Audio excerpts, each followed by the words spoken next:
غضب غصے کے بارے میں کئی احادیث ہیں. شیطان مومن کو مومن سے لڑاتا ہے کس کے ذریعے سے؟ غصے کے سپاہی. اب غصہ بری چیز نہیں ہے، نہ ہی شہوت بری چیز ہے. اب بندے کے اندر شہوت نہ ہو تو ازداد اولاد نہ ہو، نسل کیسے بڑھے؟ اگر شہوت نہ ہو میاں بیوی کے اندر محبت نہ ہو، اگر شہوت نہ ہو تو میل اور فیمیل کے اندر اٹریکشن نہ ہو.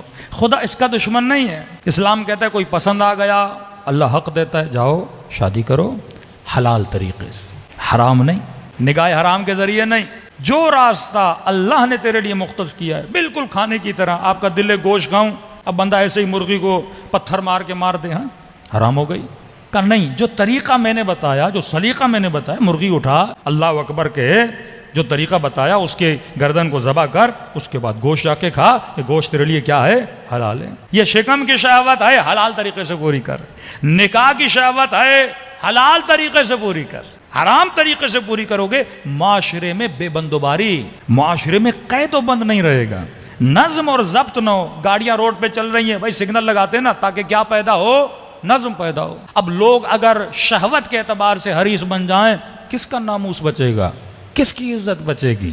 تو اللہ نے کہا میں شہوت کا دشمن نہیں، اس کو استعمال کرو لیکن صحیح طریقے سے استعمال کرو جو اللہ نے روٹس بتائے ہیں. پھر قرآن میں مذمت بھی کیا ہے، جوان جب سے جوان ہوا وقت پہ شادی کر.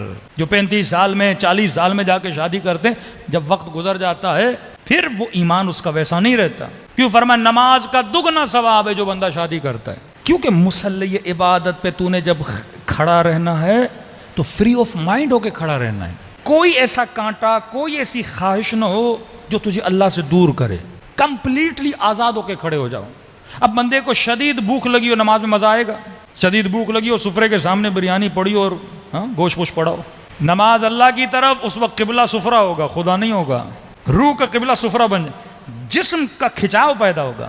تو خدا کہتا ہے میں نے جسم دیا، اس کی خواہشوں کو پورا کر حلال طریقے سے تاکہ تو آزاد ہو جائے. ایک بھی کھڑکی شیطان کے لیے نہ کھول کہ اس کھڑکی سے داخل ہو جائے. ابن ملجم نماز پڑھ رہا ہے، اللہ اکبر، کتا ماں کیا کرتی تھی؟ سامنے سے گزرتی تھی. کہتے ہیں 7-8 مرتبہ یہ سورہ حمد بھول گیا. جیسے گزری اب اس کو دیکھ رہا ہے، کہاں گیا اللہ اکبر اور کہاں گیا خدا. نماز قربان کر دی اس نے کتا ماں کے پیچھے. اگر تیرے دل میں غیر کی محبت آ جائے، اب محبت بھی تب تک رہتی ہے جب تک بندہ شادی نہیں کرتا، زیادہ کھچاؤ تب تک ہوتا ہے. اب یہ سمجھ رہا ہے میری محبت نہیں، یہ شہوت ہے، یہ دھوکہ ہے. اس کو سائنس نے بھی ثابت کیا ہے. یہ جو عشق ہو جاتا ہے جوانی میں 15 سال کے بعد 16 سال کے بعد، یہ شہوت ہے، کوئی عشق نہیں، کوئی محبت نہیں ہے. یہ ثابت ہوا ہے. یہ ہارمون تمہارے اندر، لو ہارمونز بولتے ہیں اس کو، یہ شہوت کے ہارمون ہیں، ہر بندے کے اندر ریلیز ہوتے ہیں، مرد کے اندر ریلیز ہوتے ہیں زیادہ تر. کیونکہ تو بالغ ہوگا آٹومیٹیکلی تیری باڈیز میں یہ ہارمون ریلیز ہوں گے. اب اگر کوئی ہارمون آیا ہے، اب شیطان کے سپاہی بن جاتے ہیں یہ لوگ. کبھی آنکھوں کو آرڈر دیتے ہیں، کبھی کانوں کو آرڈر دیتے ہیں، کبھی زبان. اب شہوت یا زبان سے لذت لے گا نامحرم سے بات کر کے، یا دیکھ کے لذت لے گا نامحرم سے، یا اس کی آواز کو سن کے لذت لے گا. اب ہارمونز باڈی میں ریلیز نہیں ہو رہے نا، اب اس کے ساتھ کھیلتے رہیں گے اور یہ گمراہ ہو جائے گا. اب نماز میں ان گندے ہارمونز کے ساتھ مصلی عبادت پہ کھڑا ہوگا، نماز میں لذت کہاں ملے گی؟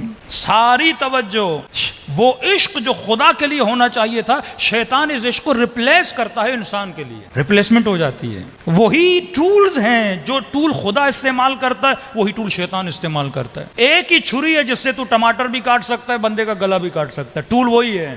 یہ شیطان کا کمال ہے کہ تیرے ٹولز کو غلط استعمال کرتا ہے. اب یہ باپ کی ذمہ داری ہے کہ صحیح وقت پہ شادی کرائے. یہ جوان کو فکر ہونی چاہیے کہ میں صحیح وقت پہ کیا کروں؟ شادی کروں. اب اس سے خوف دلاتے ہیں، ابھی جاب نہیں ہے، ابھی نوکری نہیں ہے، ابھی یہ نہیں ہے. اب دیکھیے اس کا مطلب یہ بھی نہیں ہے کہ ایک جوان ایک نمبر کا نکما ہو، باپ کو بولے شادی کراؤ اور کام بھی نہیں کروں گا میں. اللہ نے بولا یرزقہم اللہ من فضل، بندے خدا اللہ نے عقل دی ہے، کام نہیں کرو گے تو رزق کیسے ملے گا؟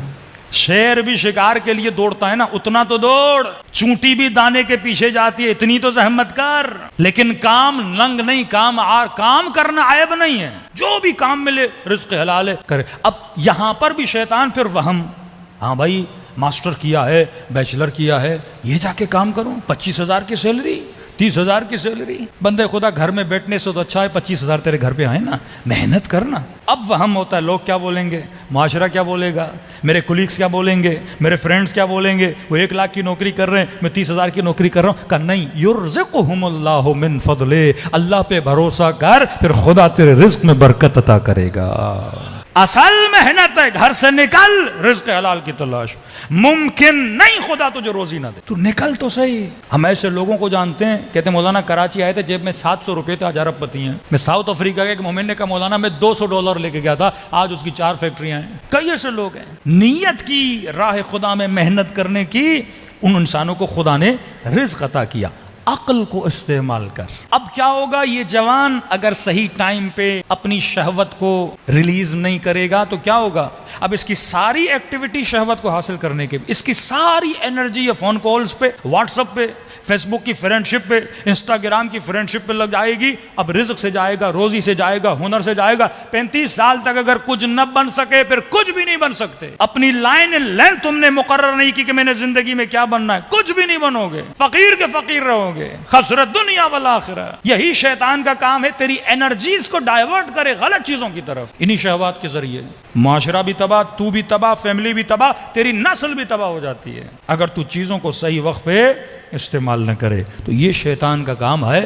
وہ سپاہیوں کو ایک سمجھو شطرنج کی یہ گیم ہے, اسے پتا ہے کہ میں نے کون سا سپاہی کب چلانا ہے. اگر تو علی ابن ابی طالب کا ماننے والا ہے تو کیا فرمایا, یزکیہم, تزکیہ کر مومنوں کا, وَيُعَلِّمُهُمُ الْكِتاب, کتاب کا علم دے, وَالْحِکْمَةِ, اور انہیں صاحب حکمت بھی بنا. بندے کے پاس علم ہو پر حکمت نہ ہو وہ قاضی شرع بن جاتا ہے, علم ہو اور حکمت نہ ہو وہ قاتل انسانیت بن جاتا ہے.